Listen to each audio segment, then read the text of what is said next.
सूत्रधार पर सुनते हैं वेद व्यास की महाभारत।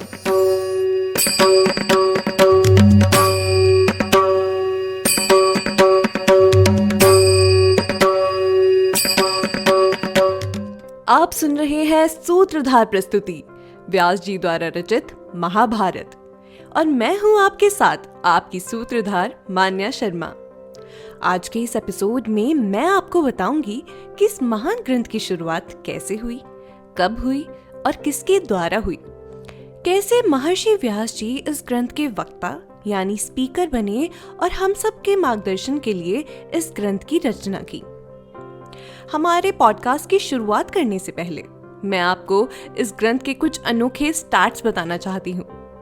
महाभारत में श्लोकों की संख्या 10,02,17 है, जिसमें कि उत्तर भारतीय पाठ में 86,600, दक्षिण भारतीय पाठ में 6,584 और बोले गए श्लोकों की संख्या 7,062 है। क्यों, क्या हुआ, ये सुनकर आप भी हैरान रह गए ना?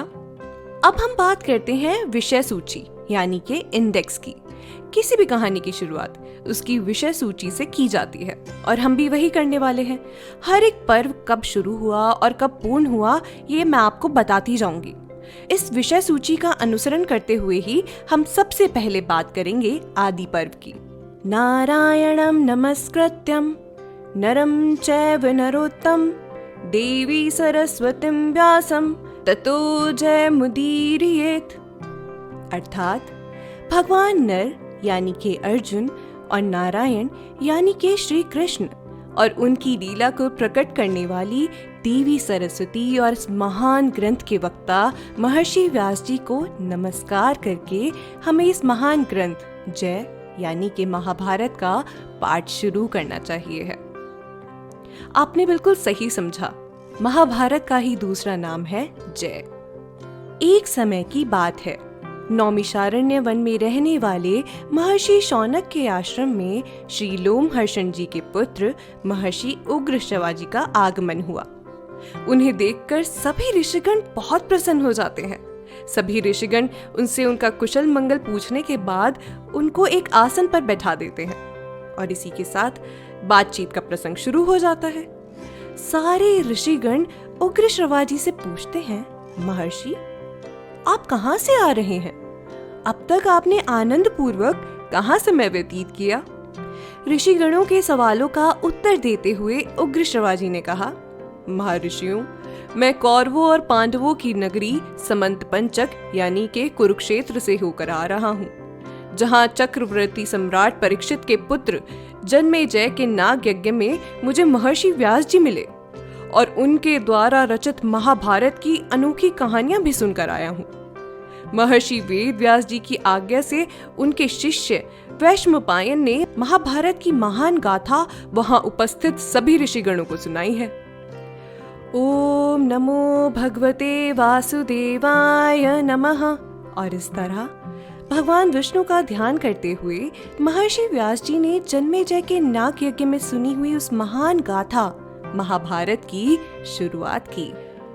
हिमालय की पवित्र तलहटी में ध्यान और तपस्या में लीन महर्षि व्यास जी ने अपनी ज्ञान दृष्टि से आदि यानी कि शुरुआत से लेकर अंत तक महाभारत के हर रहस्य को देखा, समझा और मन ही मन में उसकी संरचना भी कर ली।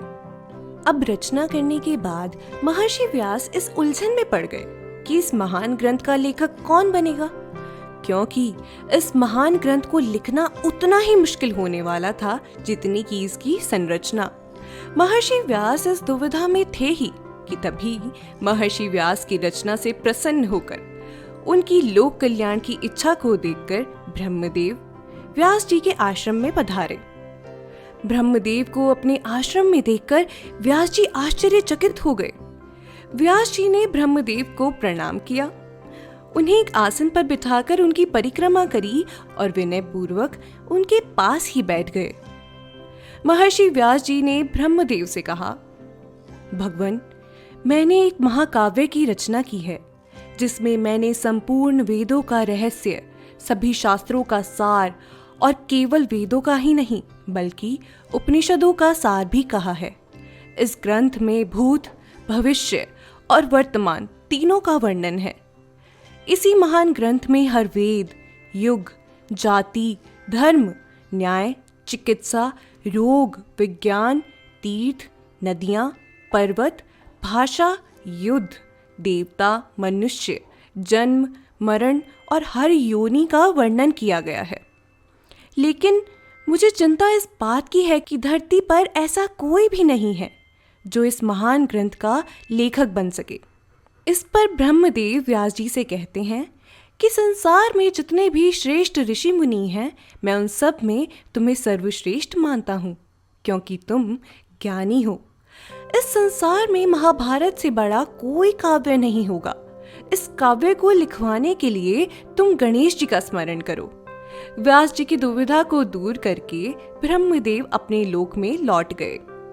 उनके जाने के बाद व्यास जी ने गणेश जी का स्मरण किया और स्मरण करते ही विघ्नहर्ता गणेश जी ने उन्हें दर्शन दिए।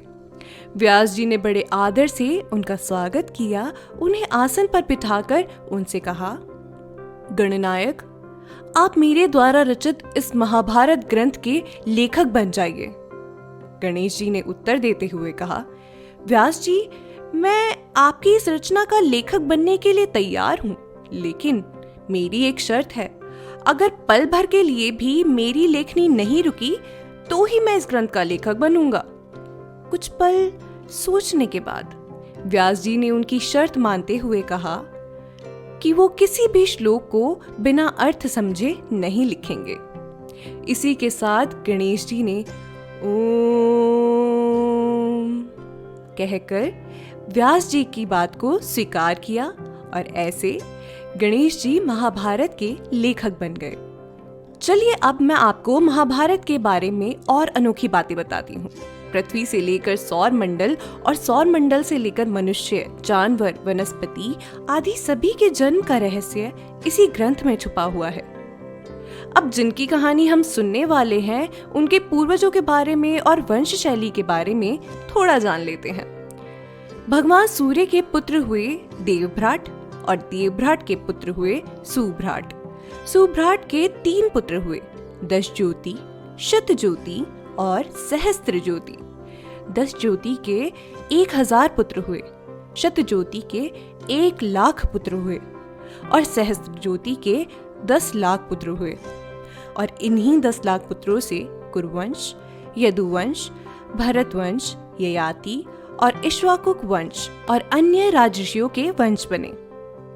अब इसके आगे की कहानी मैं आपको हमारे अगले एपिसोड में सुनाऊंगी।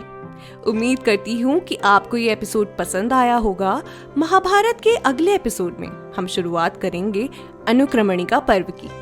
अगले एपिसोड का इंतजार करते हुए आप एक इंटरेस्टिंग काम भी कर सकते हैं। सोच रहे हैं क्या? मैं बताती हूँ। आप डाउनलोड कर सकते हैं हमारी सूत्रधार ऐप और हमारी संस्कृति और उपनिषदों में छुपी और भी रोचक कहानियों को सुंदर चित्रण के साथ अपने घर बैठे मोबाइल फोन पर देख सकते हैं। हमारी ऐप एंड्रॉइड और iOS दोनों के लिए उपलब्ध है। चलिए मिलते हैं हमारे अगले एपिसोड में और जानते हैं महाभारत को और भी करीब से।